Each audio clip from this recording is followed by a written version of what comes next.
Assalamualaikum warahmatullahi wabarakatuh. Hello everyone, my name is Yuan Aktiva Rajasa Pratama. My NRP number is 23205000033. I am part of second class Diploma 3 Industrial Electrical Engineering. I will explain the data on economic growth in Indonesia. Let's see. Economic growth is a process of changing economic conditions that occur in a country on an ongoing basis to get to a situation that is considered better a certain period of time. In this regard, the current state of the economy in our country, namely Indonesia, can be said to be not good because the case of the spread of COVID-19, the case of the COVID-19 pandemic has also almost shook the economies of countries around the world. To control the spread, countries in the world, including ASEAN, have been restricting community activity since March 2020. However, even though it succeeded in suppressing the spread of COVID-19, this activity restriction also affected economic performance, which led to weakening of economic growth in countries including Indonesia. The graph of Indonesia's economic growth can be seen as follows.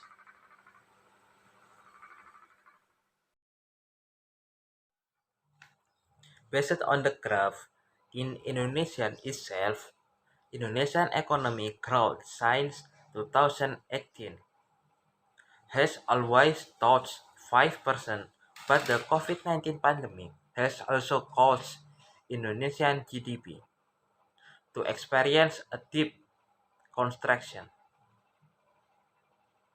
In the first quarter of 2020, Indonesian GDP fell by 2.97% year-on-year compared to a previous quarter of 2019, reaching 5.7% year-on-year. Indonesian GDP also contracted again in the second quarter of 2020, which was negative 5.32% year-on-year. The contraction in Indonesia can be said to be quite better because it is not as deep as the contraction experienced by other ASEAN countries, which fell by more than 10%.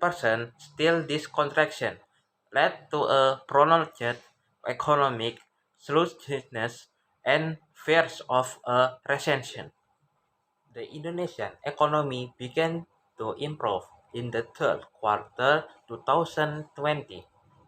The increase in GDP to negative 3.49% or a positive increase of 1.83% from the previous quarter is the good step towards economic recovery and is predicted to continue the growth in a positive direction in the fourth quarter until the first quarter of 2021. The increase in the third quarter of 2020 was caused by the growth that occurred in almost all components of GDP.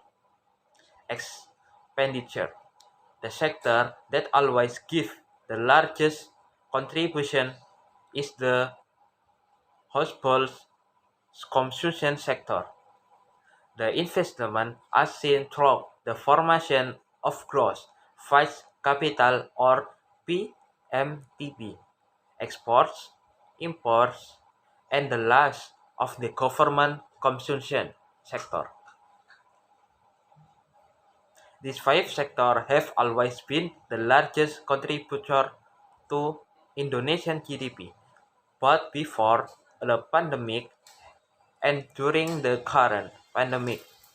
Likewise, household consumption and investment sector have always been the largest in their contribution to GDP.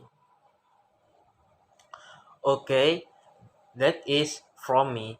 More or less I apologize. Assalamualaikum warahmatullahi wabarakatuh.